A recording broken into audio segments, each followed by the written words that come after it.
Imagine a master healer who routinely steps in to cure terminal illnesses that modern science has completely abandoned. Which is heavy right out of the gate. It is. I mean, we are talking about conditions where traditional doctors have simply run out of options. And yet, this healer claims a staggering 90% success rate in bringing people back from the brink, Yeah, and then you add the fact that he is completely blind. literally having sacrificed his own eyes to save his patients. Welcome to the deep dive. Today, we're looking at the life, the sacrifice, and the radically pragmatic methods of Osman, known globally as the blind Muslim yogi. It's just such a fascinating topic to dig into. Okay, let's unpack this. Yeah. Because, you hear a title like that, and you immediately picture incense, mystical chants, maybe gurus speaking in riddles. Oh, totally. The whole aesthetic. Right. But what Osman actually delivers, Mhm. after 50 years of personal practice and 46 years of teaching, is this ruthlessly analytical, results-oriented framework. Yeah, he has completely rejected the sectarian rules and superstitions. It's exactly to create what he calls a science-based blueprint for human spirituality. And our mission today is to deconstruct that blueprint for you. And it is a stunning paradox to explore, honestly, because what Osman is doing is extracting the functional mechanical truths from ancient traditions that have just been, well, buried under centuries of cultural ceremony. Stripping away the fluff. Exactly. His entire goal is to create a time-efficient, non-dogmatic system that's custom-tailored for the modern human nervous system.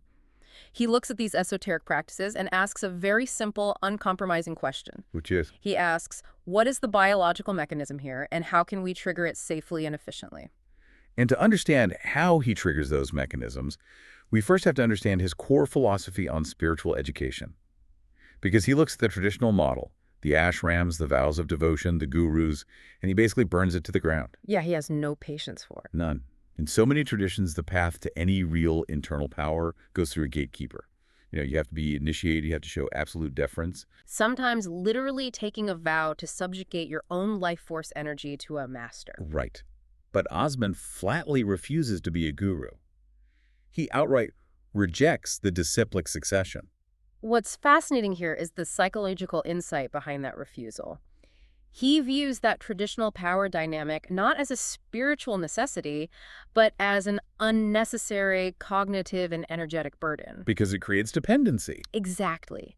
If you believe your internal progress depends on the grace or the approval of a guru, you have entirely outsourced your own agency. You've introduced a middleman into your own nervous system. And Osman argues that you don't need to subjugate yourself to anyone to understand the biophysics of your own body. Right. He actually treats it exactly like a physical science. He uses the analogy of a gym workout, which I love because it strips away all the romanticism. It makes it so practical. It really does. Like if you go to the gym and you do a specific number of reps with a specific weight, you're going to get a specific physiological result.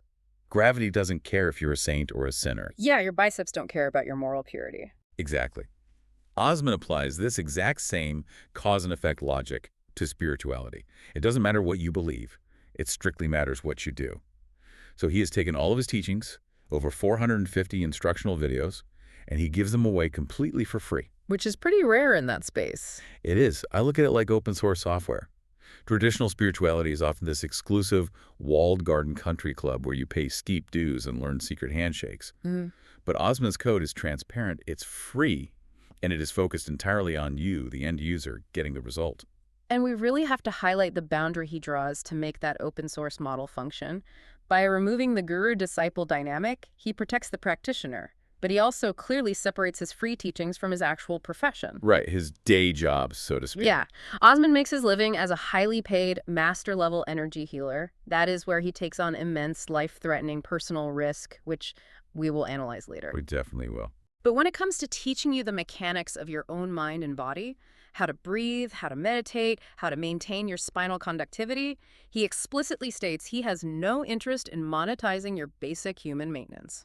And currently, he operates these free teachings with the support of just one sponsor, his best friend. Which is an incredible testament to his focus on accessibility. It really is. So let's boot up this open source code and see how it works. He dictates that you have to ground everything in the physical hardware first. You don't start by trying to transcend your physical form. No, you start by optimizing its conductivity. Right. And he begins with Hatha Yoga, Okay. but he aggressively edits it. He stripped down hundreds of intricate, aesthetically pleasing yoga postures into just 7 or 8 essential poses. Just the core movements. Yeah, and he does this because those specific postures are the most efficient way to mechanically manipulate the vagus nerve. Exactly. And since you're tuning into this deep dive, you likely already know that the vagus nerve is the superhighway of the parasympathetic nervous system, dictating your heart rate, digestion, and organ function. It touches basically everything. It does. But what Osman focuses on is the mechanical pressure applied to that nerve. When he reduces Hatha Yoga to just 7 or 8 postures, he is cutting out anything that is purely for flexibility or muscle lengthening. So no showing off on Instagram. Right, no pretzel poses just for the sake of it. He is strictly utilizing structural movements, specific flexions, extensions, and rotations to apply localized compression and release to the vagus nerve. He is essentially using physical posture to manually pump and regulate the autonomic nervous system. Here's where it gets really interesting, because if we think of the spine as the main electrical breaker box for the human body, a lot of people have pinched wiring or overloaded circuits. The current just isn't reaching the appliances. Exactly. The liver, the pancreas, the stomach. Osman is using these specific postures to flip the breakers and ensure the electrical current is flowing perfectly without any resistance. And the biological feedback you get from this is immediate. Yeah, there is an anecdote in his notes that completely illustrates this. At age 55, he was doing a variation of a shoulder stand. This is one of his core poses, where you bend the right knee down, place the right foot at the left knee, and touch the forehead. Specifically targeting the liver and pancreas. Right. And while doing this for the very first time in his life, he felt a sharp, localized pain in his liver. The posture applied that targeted mechanical pressure we just talked about, effectively turning the physical movement into an internal diagnostic tool. Right. And because his physical baseline was so optimized, he didn't write it off as just a random cramp or some vague bad energy. It was a highly specific biological alarm bell. He knew exactly what it was. He immediately recognized that his liver was struggling to process something he was consuming. He identified the toxic element in his diet, removed it entirely, and the pain vanished. That's incredible biofeedback. It is. Now, I know what you're thinking. What was the food? Was it dairy? Was it gluten?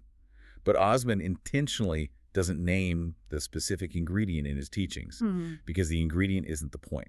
Right, because what's toxic for him might not be toxic for you. Exactly. The food was toxic to his specific biochemistry at that specific moment in time. The profound takeaway for you is the mechanism of biofeedback. Once you optimize the hardware, the body tells you exactly what it needs to reject. And it clearly works. Now at 57, his blood pressure is pristine, he has 0 arthritis, and he maintains full spinal flexibility. Which is wild. If we connect this to the bigger picture, you see the sequential logic of his blueprint. You cannot run high-voltage software on a degraded motherboard. Oh, I like that analogy. Yeah, so by ensuring the physical body is a highly conductive, clear channel through those core hatha postures, Osman then transitions to the mind and the internal energy currents. And this transition is where we see the absolute staggering level of patience and empirical testing he applied to his own life. Staggering is definitely the right word. I mean, he started his practice at age 10, but he openly admits that it took him 22 years until he was 32 to finally crack the mechanics of meditation. 22 years of trial and error. Right. He wanted a method that didn't require sitting in a cave. He wanted something you could do sitting on your living room couch, primarily for rapid stress relief. But it gets even wilder. Oh yeah, the breath work. Yes. It took him 39 years to reverse engineer pranayama, the advanced breath work necessary to safely unblock the chakras. 39 years. That is dedication. Which begs the question, if this guy is as brilliant as he seems, why did it take almost 4 decades just to figure out the correct way to breathe? Because the traditional texts don't give you the physiological mechanism, they give you poetry. Right, it's all metaphors. Exactly. They wrap the instructions in dense metaphors, or they intentionally omit the transitional steps. Gurus historically kept the actual biological triggers a secret to ensure that students remained dependent on them. Gatekeeping again. Always. So Osman was trying to map a highly volatile internal technology without the schematic. He was systematically testing different respiratory rates, breath retentions, and observing the corresponding shifts in his autonomic nervous system states. A single subject longitudinal study on his own biology. It's exactly that. It's like trying to pick a master combination lock purely by feel. You're turning the dial a millimeter at a time, listening for a click in your nervous system, knowing that one wrong turn resets the entire lock. That is a great way to put it. But once he finally felt all the tumblers click into place, he ruthlessly edited the ancient practices. He looked at Kriya techniques and threw out what he considered the unnecessary fluff. For example, he completely removed bandhas. Those intense muscular locks that traditions insist are necessary to move energy. He removed them because he realized that if your spinal conductivity is already optimized and your breath mechanics are precise, forcing intense muscular contractions is biologically redundant. It just gets in the way. Yeah, it just complicates the protocol for a modern person. His focus shifted entirely to the underlying physics of the breath rather than the aesthetics or the rigid dogmatic purity of the person doing the breathing. And that is a massive, highly controversial departure from tradition. Controversial is putting it mildly. Most classical texts insist you have to be perfectly pure, strict vegetarian, entirely celibate, completely sober before you can even attempt this level of breath work. Yeah, the whole purity culture. Exactly. But Osman looks at that and says, no, that's confusing the symptom with the cure. He talks about a female student of his who followed his refined breathwork blueprint. Within just 12 months, she reached what yogis call the breathless state. Which is huge. For those familiar with the deeper end of practice, you know this is an incredibly profound parasympathetic shift. The body's oxygen demand drops so low that respiration appears to stop entirely while consciousness remains crystal clear. People meditate for lifetimes trying to hit that autonomic baseline. And she did it in a year. Yeah. And here is the punchline. She was still eating meat. She was still going to parties. She was still drinking alcohol in moderation. Which completely shatters the illusion of the walled garden. Totally shatters it. Osman's clinical argument is that if the physical mechanics are correct, the biological system will respond, period. Now, he does advocate for a generally wholesome diet, but he rejects strict ascetic dogma as a prerequisite for energetic awakening. It's just not mechanically necessary. Right. In fact, his blueprint observes a reverse causality. As you mechanically unblock the chakras and regulate the nervous system, negative addictions and toxic habits naturally fall away on their own. The body naturally stops craving the poison. Because it's regulated. Yes. You don't have to force behavioral purity. It becomes an effortless byproduct of a regulated system. This mechanical, non-dogmatic focus is exactly what allowed him to create his simple four-step blueprint that safely awakens Kundalini. And we need to pause and be very precise here, because Kundalini is a concept that has been heavily commodified. You see it marketed as, like, a relaxing weekend retreat. Yeah, definitely. But Osman treats it like splitting the atom inside your own spine. Yes, and this is the vital transition point in our deep dive. We are moving from the accessible, free practices of his daily blueprint into the terrifying reality of the energy he is manipulating. The states get incredibly high. They do. Yeah. He explicitly warns that if you attempt to force this cosmic energy upward all at once without the incremental conditioning of your nervous system, you will experience central nervous system overload. He uses the phrase, blown to smithereens. Blown to smithereens. That's intense. Yeah. He doesn't mean you're going to have a weird emotional day. He means your biological hardware will literally short circuit because it cannot handle the voltage. Wow. And his absolute mastery over this biological voltage is the bridge into his paid professional life. This is what he does for a living. When traditional medical science throws its hands up, Osman steps in. The framework he provides for his practice is incredibly stark. He notes that of the roughly 18,000 documented human ailments, modern medicine can effectively treat about 4,000. Leaving a massive gap. A huge gap. That leaves 14,000 conditions. Rare diseases, aggressive terminal illnesses, where doctors frequently run out of therapeutic options. Osman specializes entirely in those critical end-of-life cases. And he claims a 90% success rate when intervening in those scenarios. Which is just a massive claim. So what does this all mean? Look, I have to call a timeout here and push back on that number. Yeah. A 90% success rate on terminal illnesses. That sounds, well, statistically impossible. It sounds like a miracle. Right. Right. If an oncologist had a 90% success rate on stage 4 cases, they'd win the Nobel Prize. Is he providing clinical documentation for this, or are we just taking his word for it? It is a totally necessary question, and you should be skeptical. We have to understand that Osman is operating entirely outside the purview of double-blind, peer-reviewed medical trials. Obviously. He is dealing with patients who have already been sent to hospice. His 90% metric is based on his own internal tracking of survival and recovery rates within his private practice over decades. We don't have access to his clinical spreadsheets. So we have to take the number with a grain of salt. We do, but what anchors his claim, what prevents it from just being the boast of a charlatan, is the devastating, irreversible physical damage his own body has sustained as collateral in achieving those results. And that collateral damage brings us back to his title, The Blind Muslim Yogi. Yeah. How does a man who understands human biophysics well enough to cure the incurable lose his own sight? The reality of it is deeply unsettling. It really is. He lost his left eye while treating a client who had a severe, stubborn viral infection. He managed to successfully dismantle the disease in the client, but he contracted the virus in his own eye during the energetic transfer and could not clear it. Now, biologically, how does a virus jump between people during energy work? In Osman's functional framework, treating a terminal case isn't just sending, good vibes. Right, it's not just holding hands. Not at all. It requires him to temporarily merge his highly optimized energetic system with the patient's diseased pattern to manually dismantle it. To flood the patient with his life force, he essentially has to drop his own energetic and immunological defenses. Wow. It is an extreme biological game of chicken. By lowering his defenses to become a conduit, he provided a zero-resistance host for the pathogen. So it is a literal physical transfer of the Yes. burden. Yes. And the loss of his right eye is an even more brutal example of the physics of this energy exchange.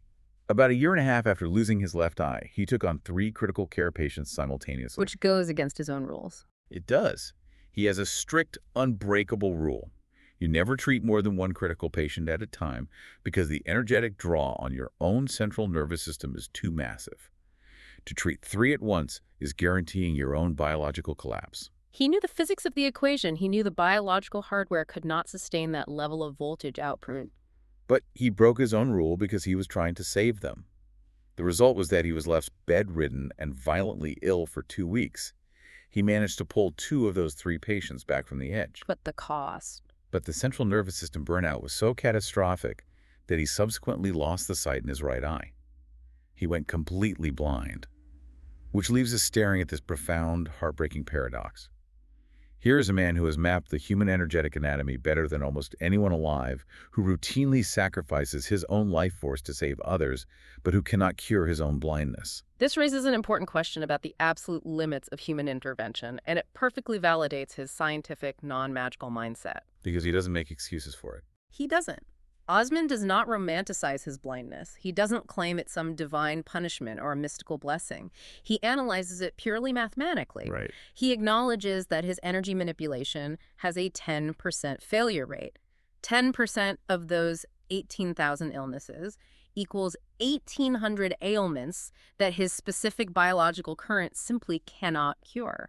And his own severe neurological vision loss happens to fall into that 10%. Exactly. His calm acceptance of this biological reality is the ultimate proof that he views his work as applied physics, not a superpower. He's just working within the laws of physics as he understands them. Right. He is actively working on new protocols to try and reverse the nerve damage, but he accepts his current limitation without losing a shred of faith in the 90% that does work. It's a heavy realization. Yeah. He permanently burned out his own optical hardware to rewire the failing hardware of strangers. Yeah.